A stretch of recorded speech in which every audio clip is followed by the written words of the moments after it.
साथ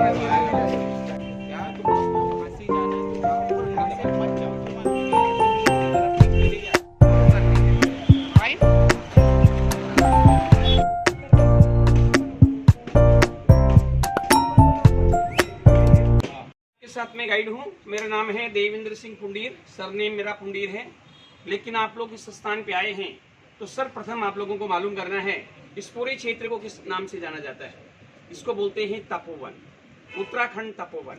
उत्तराखंड में 3 तपोवन हैं और हरिद्वार आने के बाद आप लोगों को ये पहला तपोवन है। गंगोत्री तपोवन, हेमकुंड तपोवन, 3 तपोवन है उत्तराखंड में। लेकिन हमारे वेद शास्त्रों में इस तपोवन के बारे में कहा गया है कि एशियन टाइम में ऋषि मुनि लोग तपस्या करते थे इस पावन पवित्र भूमि पे।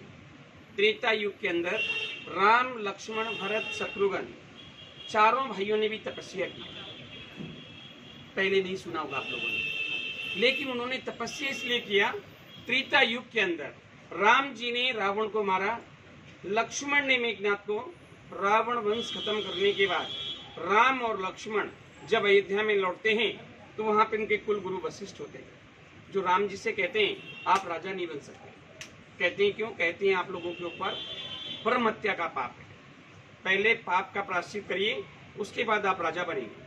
लेकिन राम जी कहते हैं हमने कोई ब्रह्म हत्या नहीं किया, हमने सिर्फ एक राक्षस को मारा है। लेकिन उनके कुल गुरु वशिष्ठ उनको बताते हैं जो रावण का आप वध किए हैं वो जाति से ब्राह्मण और कर्मों से राक्षस। हमारे हिंदू धर्म के अंदर गाय और ब्राह्मण को मारना गौ हत्या, ब्रह्म हत्या लग जाती है। तो त्रेता युग की बात है, पूरे रघुकुल को ब्रह्म हत्या का दोष लग गया था। अपने गुरु की आज्ञा पाके चारों भाई ब्रह्म हत्या से मुक्ति पाने के लिए इस पावन पवित्र भूमि पे प्रायश्चित के लिए आए थे। जो यहाँ का टाउन पड़ता है ऋषिकेश। ऋषिकेश तो पूरा क्षेत्र कहलाता है, और ऋषिकेश क्यों कहलाता है वो भी आपको बता देता हूँ। ऐसा बताते हैं सतयुग में एक दिव्य ऋषि नाम के साधु ने तपस्या किया, और तपस्या करते करते संत के जो केस होते हैं बाल, उनसे उनका पूरा बदन ढक जाता है। उसी से नाम पड़ा ऋषि मने साधु और केश मने बाल, ऋषिकेश। जो टाउन है वो 4 किलोमीटर पीछे टाउन में है। टाउन में भरत मंदिर है, भरत जी का तप स्थल है। टाउन में 12 वर्ष तपस्या किया भरत जी ने उस स्थान पे। और अभी लक्ष्मण झूला की साइट सीन होने के बाद मैं आप लोगों को राम झूला लेके जाने वाला हूँ। राम झूला के ही समीप शत्रुघ्न मंदिर है, उस स्थान पे शत्रुघ्न जी महाराज ने 12 वर्ष तपस्या किया। अभी हम लोग थोड़ा डाउन में उतरेंगे तो लक्ष्मण जी का आप लोगों को सिंगल स्टेचू देखने को मिलेगा। भारतवर्ष में आप लोग घूमे होंगे, ये घूमेंगे कहीं पे भी आदि जगत गुरु स्वामी शंकराचार्य जी के हाथों से प्राण प्रतिष्ठा की हुई लक्ष्मण मूर्ति देखने को भी नहीं मिली। यही स्थान है जहाँ पे लक्ष्मण जी महाराज ने 12 वर्ष तपस्या किया, और 8वीं शताब्दी में आदि जगत गुरु स्वामी शंकराचार्य जी ने उसी स्थान पे गंगा स्टोन्स में लक्ष्मण मूर्ति की प्राण प्रतिष्ठा की। सबसे प्राचीन जो मंदिर है पूरे क्षेत्र का वो लक्ष्मण मंदिर है, 8वीं शताब्दी की मूर्ति है। और जो मंदिर का बाहर का प्रांगण देखेंगे वो तो बहुत बात का बना हुआ है, लेकिन जो मंदिर भी है वो भी 1865 का बना हुआ है, और कश्मीर के राजा गुलाब सिंह ने बनवाया, जो मैं आपको विजिट करवाने वाला हूँ। लेकिन आपको जानकारी करना है, अभी डाउन में चल के जो ब्रिज मैं आपको बताने वाला हूँ, लक्ष्मण झूला, जिसके लिए आप लोग यहाँ पे आए हैं। ब्रिज का नाम क्यों लक्ष्मण झूला पड़ा, कब बना और किसने बनाया, बहुत अच्छी स्टोरी लक्ष्मण झूला की। ऐसा बताते हैं त्रेता युग की बात है, राम जी को यहाँ से 65 किलोमीटर आगे देवप्रयाग तपस्या के लिए जाना था। रामचंद्र जी का जो तप स्थल है वो 65 किलोमीटर आगे है, यहाँ से बद्रीनाथ रूट पे गए आप लोग। बद्री केदार गए, केदार गए आए ना अभी आप लोग। तो 65 किलोमीटर पीछे आप लोग जगह छोड़ के आए होंगे देवप्रयाग, जहाँ पे अलकनंदा और भागीरथी का संगम है। अलकनंदा, अलकापुरी, बद्रीनाथ से आगे सतोवन स्वर्ग रोहिणी एक स्थान है। स्वर्ग रोहिणी के पास में ही अलकापुरी है, यम की नगरी है, ऐसा कहा जाता है, जहाँ पे माँ अलकनंदा इस धरती पे अवतारित हुई है। भागीरथी गौमुख, गंगोत्री से भी 18 किलोमीटर आगे गाय का मुंह का आकार का पहाड़ है, जिसमें से माँ गंगा इस धरा पे अवतारित हुई है। दोनों नदियां आके देवप्रयाग में संगम होता है। वहाँ पे रामचंद्र जी महाराज का बहुत प्राचीन तपस्थल है। देवप्रयाग जो प्रसिद्ध है वो राम जी के लिए ही प्रसिद्ध है, क्योंकि राम जी की तपस्थली है देवप्रयाग। त्रेता युग की बात है, राम जी को देवप्रयाग तपस्या के लिए जाना था, और उस टाइम पे जो पैदल रास्ता जाता था डिस्ट्रिक्ट पौड़ी गढ़वाल है। अभी हम लोग टिहरी गढ़वाल में हैं, गंगा मैया को क्रॉस करेंगे पौड़ी गढ़वाल आ जाएगा। उसी पार से हमारे जो उत्तरांचल के 4 धाम हैं, बद्रीनाथ, केदारनाथ, गंगोत्री, यमुनोत्री, इन चारों धामों की 1947 से पहले जो पग यात्रा होती थी, यही पॉइंट है। यहीं से इन 4 धामों की पग यात्रा होती थी, और इन 4 धामों की जो पग यात्रा होती थी 1360 किलोमीटर 1947 से पहले। आप लोग तो खाली केदारनाथ जाके आए हैं, लेकिन जो उत्तरांचल के 4 धाम है 1360 किलोमीटर की पग यात्रा होती थी। और उस समय एक शब्द था, गया बद्री काया सुधरी, गया बद्री रहा उतरी, ऐसा होता था। 80% लोग हिमालय से ही स्वर्ग सिधार जाते थे। अपने घरों से बच्चों को मिलके आते थे कि भैया उत्तरांचल के 4 धाम करने जा रहे हैं, शायद ही वापस आए। ऐसी टफ और दुर्गम यात्रा हुआ करती। तो त्रेता युग की बात है, राम जी को भी देवप्रयाग तपस्या के लिए जाना था। राम और लक्ष्मण दोनों भाई माँ गंगा के तट पे खड़े होते हैं, और लक्ष्मण की परीक्षा लेने के लिए कहते हैं कि भैया कुछ आगे चल के तपस्या करना है, कैसे जाऊं, बीच में माँ गंगा बह रही है, कैसे इस मैया को क्रॉस करूं। गंगा मैया इस धरा पे सतयुग से बहती आ रही है, और मैं आपको त्रेता की बात बता रहा हूं। तो कहते हैं लक्ष्मण जी महाराज ने वो टाइम में एरो का ब्रिज बनाया, बाणों का झूला, जिससे रामचंद्र जी क्रॉस हुए। क्रॉस होते ही लक्ष्मण को वरदान दे गए कि भैया लक्ष्मण, जब तक ये सृष्टि रहेगी आपके नाम से यहाँ पे लक्ष्मण झूला प्रसिद्ध रहेगा। लेकिन होता क्या है, त्रेता युग के बाद द्वापर युग आता है। द्वापर युग के समाप्त होते ही, कलयुग के स्टार्ट होते ही जो शक्ति रूपी ब्रिज था वो अदृश्य अंतर ध्यान हो जाता है। उसके बाद यहाँ पे माँ गंगा के ऊपर में कोई झूला या पुल नहीं होता। आज जो ब्रिज मैं आपको बताने वाला हूँ, मैंने पहले भी आप लोगों को कहा कि ये तपोभूमि है, ऋषि मुनियों की तपस्थली है। तो संत लोग समाधि में लीन रहते थे, देखते थे जो शक्ति रूपी ब्रिज था वो अदृश्य अंतर ध्यान हो गया है। और बद्री, केदार, गंगोत्री, यमुनोत्री जाने वाले श्रद्धालु बहुत असुविधा में हैं। तो संत लोग यहाँ पे पहाड़ों में जाते हैं, और पहाड़ों में जाके पेड़ काटते हैं, पेड़ का छाल निकालते हैं, रस्सी और लकड़ी का झूला बनाते हैं। एक नहीं, 2 नहीं, बहुत सारे ब्रिज उन्होंने बनवाए, हजारों ब्रिज बनवाए। लेकिन हमेशा होता क्या था, ऊपर से माँ गंगा में बाढ़ आती थी और बाढ़ में ब्रिज बह जाते थे। तो 1889 की बात है, ऐसा बताते हैं यहाँ पे कलकत्ता से एक सेठ जी आए थे, सूरजमल झुनझुनवाला करके, अपनी वृद्ध माता जी को 4 धाम की यात्रा में लेके आए थे।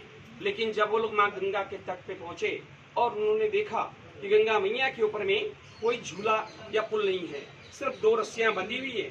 एक रस्सी पे मनुष्य लोगों को बांध दिया जा रहा है, दूसरी रस्सी खींचा जा रहा है। अकस्मात उनकी आंखों के सामने क्या होता है, वो रस्सा ब्रेक हो जाता है। रस्सा ब्रेक होने से 4 धाम जाने वाले कुछ श्रद्धालु यहाँ पे माँ गंगा की भेंट चढ़ जाते हैं, गंगा मैया में डूब जाते हैं। मनुष्य गंगा में गए, बाहर नहीं निकले। सूरजमल जी की माता जी को मन में बड़ा दुख हुआ, बड़ी पीड़ा हुई। अपने बेटे सूरजमल जी से कहा, बेटा हम लोग 4 धाम जाने वाले थे, और हमारे साथ 4 धाम जाने वाले कुछ श्रद्धालु यहाँ पे माँ गंगा की भेंट चढ़ गए। बहुत अच्छे पैसे वाले हैं, आपके पास बहुत अपार धन है, कुछ ऐसा करके जाइए जो आने वाले नस्लें आपका भी यहाँ पे नाम लें। तो कहते हैं 1889 में सूरजमल जी ने 2.5 लाख चांदी का क्वाइन दिया, ब्रिटिश गवर्नमेंट से परमिशन लिया और एक लोखंड का ब्रिज बनवाया। 1924 तक ब्रिज चला। 1924 में एक बहुत भयंकर बाढ़ आई, बाढ़ 2013 में भी आई, लेकिन 1924 की जो बाढ़ थी बहुत भयंकर थी। बताते हैं उस समय हमारे जो गढ़वाल के नरेश थे, राजा सुदर्शन शाह, 105 किलोमीटर पीछे यहाँ से आप लोग जगह छोड़ के आए होंगे जब आप केदारनाथ से नीचे उतरे, गढ़वाल श्रीनगर। कहते हैं उस समय राजा का वहां पे हाथियों का एक बहुत बड़ा शिविर था। जब ऊपर से वो भयंकर बाढ़ आई तो राजा के सैकड़ों हाथी भी इस बाढ़ में बह गए थे। 1924 में सूरजमल जी ने जो ब्रिज बनवाया था वो उस बाढ़ की भेंट चढ़ गया था 1924 में। 1924 से 1927 तक 3 साल तक हमारी चार धाम की यात्रा बहुत अधिक बाधित रही। 1927 में सूरजमल जी के ही पुत्र राय बहादुर तुलसाना जी चार धाम की यात्रा में आते हैं और देखते हैं पिताजी ने जो ब्रिज बनवाया वो बाढ़ में बह गया और चार धाम जाने वाले श्रद्धालु आज भी असुविधा में हैं।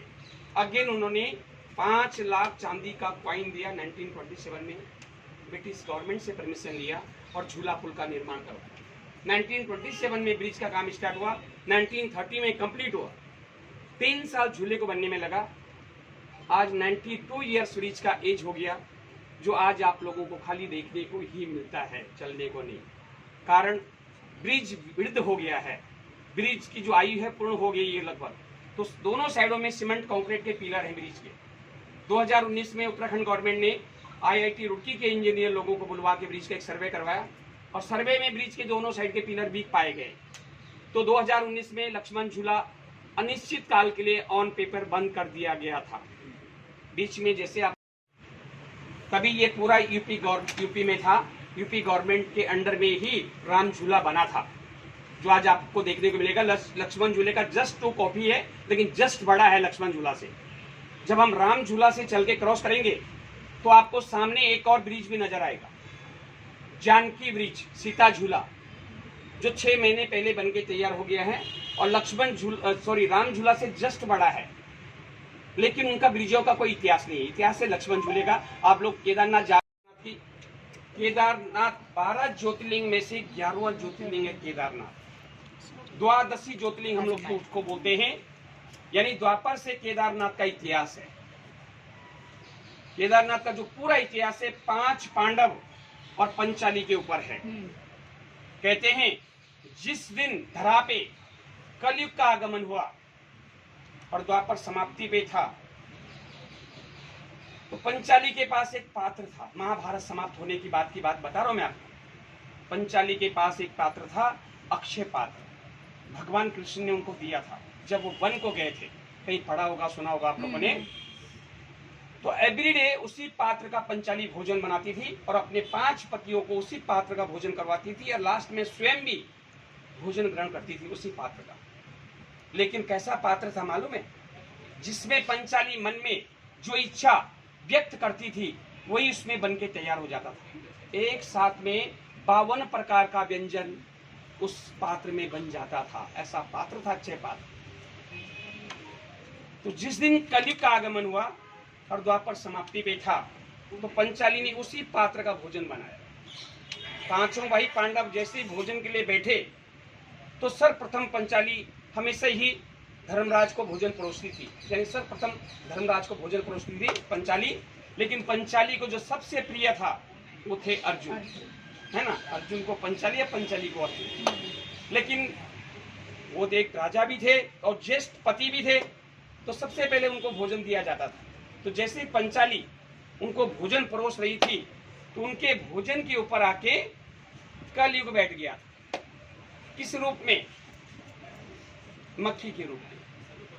सतयुग में धरा पे मक्खी नहीं थी, त्रेता में मक्खी नहीं थी, द्वापर में मक्खी नहीं थी, लेकिन कलयुग का जब आगमन हुआ तो मक्खी के रूप में हुआ। धर्मराज के भोजन के ऊपर आके कलयुग बैठ गया। उसी समय धर्मराज ने पंचाली को रोका और कहा, पंचाली आज के बाद ना तो भोजन बनाने की आवश्यकता, ना तो परोसने की आवश्यकता, और खाने की बात तो भूल जाइए। बोले महाराज मुझसे ऐसी क्या खता हो गई, द्रौपदी ने कहा क्या गलती हो गई? अभी तो पूर्ण रूप से आपको भोजन परोसा ही नहीं मैंने, और 4 पति तो साइड में शेष बैठे हैं। सब धर्मराज को देखने लग गए, इन्होंने ये शब्द क्यों कहे? तो धर्मराज ने कहा, पंचाली आपसे कोई खता नहीं हुई है, कलयुग आ गया है, कलयुग का आगमन हो गया है। अब हमारे लिए इस मृत लोक में पल भर रुकने के लिए भी स्थान नहीं है। उसी दिन 5 पांडव और पंचाली ने राजा परीक्षित को राज तिलक करके और सब कुछ त्याग देने के बाद, यानी वस्त्र भी त्याग दिए थे, जल भी त्याग दिया था, भोजन तो त्याग ही दिया था। उस दिन पांडवों ने इस मृत लोक का सब कुछ त्याग दिया था। सिर्फ एक ही चीज ले रहे थे। क्या ले रहे थे? ऑक्सीजन। और निर्वस्त्र होकर निकले थे 5 पांडव और पंचाली हस्तिनापुर से। कहां जाने के लिए? स्वर्ग आरोहणी के लिए। निकल गए। प्रजा बिलखने लग गई। जब धर्मराज निकल रहे थे, पांडव निकल रहे थे महल से, तो सबको सांत्वना दी धर्मराज ने। काशी हैं, काशी, उत्तरकाशी और गुप्त काशी। काशी आए पांडव। धर्मराज ने पूछा, सबसे पहले अर्जुन को पूछा, भैया कहाँ से जाएंगे स्वर्ग? मालूम है आप लोगों को स्वर्ग रोहिणी की राह किधर है? क्योंकि किसी को मालूम नहीं थी स्वर्ग की राह किधर है। पूरा पश्चिम उत्तर दक्षिण किसी को मालूम नहीं थी। तो धर्मराज ने अर्जुन को पूछा, भीम को पूछा, पंचाली को पूछा, नकुल को पूछा, सहदेव को पूछा, तो सब ने असमर्थता जता दी।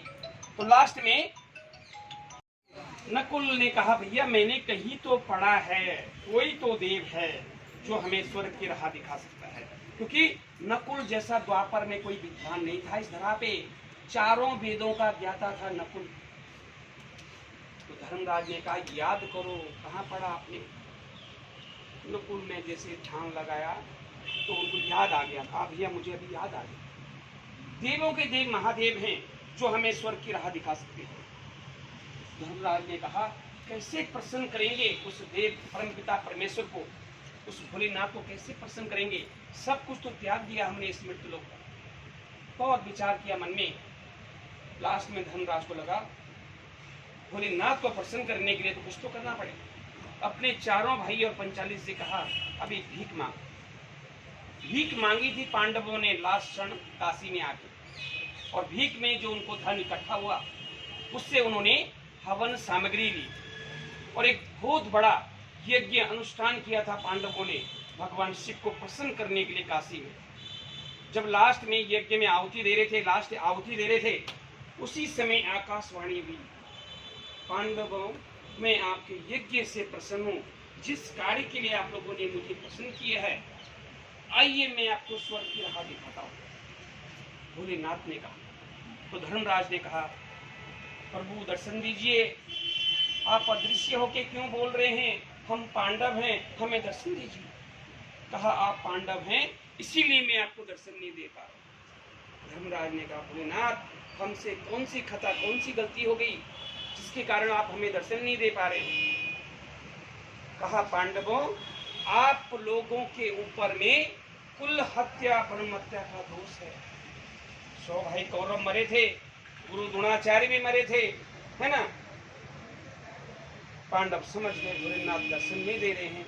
ठीक है प्रभु, आपकी यही इच्छा है तो ठीक है, हमें राह दिखाइए। जब काशी से पांडव चले तो काशी से जिस पांडव निकले स्वर्ग रोहिणी के लिए, तो धर्मराज के आगे आगे काशी से एक स्वांग भी चला था, मराठी में बोलते कुत्ता, है ना? एक कुत्ता भी चला था धर्मराज के आगे आगे। तो यहीं से पांडव लोग स्वर्ग रोहिणी के लिए निकले थे। तो मैंने आपको पहले भी कहा, लगा ये पांडव हैं, साधारण मनुष्य नहीं हैं, सब देव पुत्र हैं, देव स्वरूप हैं पांडव, कि कुछ ऐसी युवती निकालेंगे वापस मुझे फिर पा लेंगे। तो अभी इनसे छुपने के लिए मुझे कुछ तो करना पड़ेगा। तो भोलेनाथ ने पांडवों से छुपने के लिए भैंसे का रूप धारण कर लिया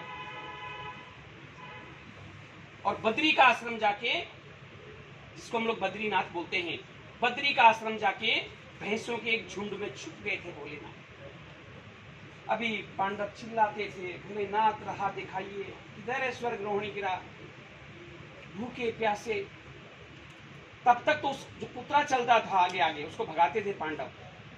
हम तो भूखे प्यासे स्वर्ग रोहिणी की राह में जा रहे हैं, क्यों हमारे आगे आगे चल रहा है? चले गए थे भीम। सबसे पहले बद्री का आश्रम में जब भीम पहुंचते हैं तो भीम क्या देखते हैं? बहुत सारी भैंसें उनको सामने नजर आती हैं। कैसे पहचानूं कौन सी? ये तो सब एक जैसी दिखती हैं। अभी भैंसों की दृष्टि भीम पे पड़ी, वो भीम की ओर आनी चालू हो गई। बीच में भोलेनाथ भी थे, देखा सामने भीम आ गया है, क्या करूं अभी? पल भर के लिए रुके भोलेनाथ, पल भर के लिए। भोलेनाथ को लगा रुकता हूं तो भीम को मालूम पड़ जाएगा यही शिव है। वो भी भैंसों की झुंड में आगे बढ़ने लगे भीम की ओर। अभी भीम तो मन में विचार कर रहे थे, कैसे पहचानूं कौन शिव है? कुछ नहीं सूझा भीम को। बद्री धाम कभी लाइफ में आप लोग जाएंगे तो बद्री धाम में नर नारायण पर्वत है। तो भीम ने एक पांव रखा नर पर्वत पे, एक पांव रखा नारायण पर्वत पे। सभी भैंसें उनके पांव के नीचे से निकलनी चालू हो गई। बीच में भोलेनाथ भी आ रहे थे। देखा भीम पर्वत बना सामने खड़ा, पर वो पक्के नीचे तो निकलने वाले नहीं है। वापस मुड़े और भागना चालू किया। भीम को लगा यही शिव हैं, भागे उनके पीछे। गिरते पड़ते कहां तक पहुंचे थे? केदारधाम, जहाँ पे आप जाके आए हैं। उस स्थान तक भोलेनाथ भाग गए थे बद्रीधाम से, बद्री का आश्रम से। भीम पीछे पीछे गिरते पड़ते जैसे पूछ हाथ में आने वाली थी, उसी समय अर्थ फटा और वो उसमें जा समाया। शीश जाके निकला पशुपतिनाथ नेपाल में। भगवान भोलेनाथ की शीश की जो पूजा होती है पशुपतिनाथ नेपाल में होती है, और यहाँ से लेके यहाँ तक का जो पोर्शन है वो केदारधाम है। ये कुबड़ है उनकी वहाँ पे, और उनके जो हैंड्स और लेग हैं, हिमालय में एक केदार नहीं है, हिमालय में पंच केदार है। केदारनाथ, रुद्रनाथ, तुंगनाथ, कल्पेश्वर, मदलेश्वर, इन 4 स्थानों में भोलेनाथ के हैंड्स और लेग हैं। फिर भी भगवान शिव ने पांडवों को दर्शन नहीं दिया। इतने में चारों भाई और पंचाली पहुंचती हैं, कहती हैं भीम भैया। धर्मराज ने कहा भीम भैया कहाँ है भोलेनाथ? अर्जुन ने कहा मंजला भैया बताइए कहाँ है भोलेनाथ? बोले वो तो हक्के बक्के थे भीम, उनको समझ ही नहीं आ रहा था ये क्या हो गया। बोले भैया ये रहे भोलेनाथ। ऐसा ऐसा हुआ, पूछ हाथ में आने वाली थी, उसी समय ये अर्थ फटा, ये इसमें जा सका। धर्मराज ने कहा भीम भैया बहुत रुष्ट है भोलेनाथ, ज्यादा प्रयत्न मत करो प्रभु को पाने के लिए। प्रभु की ये इच्छा तो ठीक है ना, हम स्वर्ग रोहिणी के लिए निकले हैं, निरंतर चलते रहेंगे, कहीं तो स्वर्ग रोहिणी की राह मिलेगी।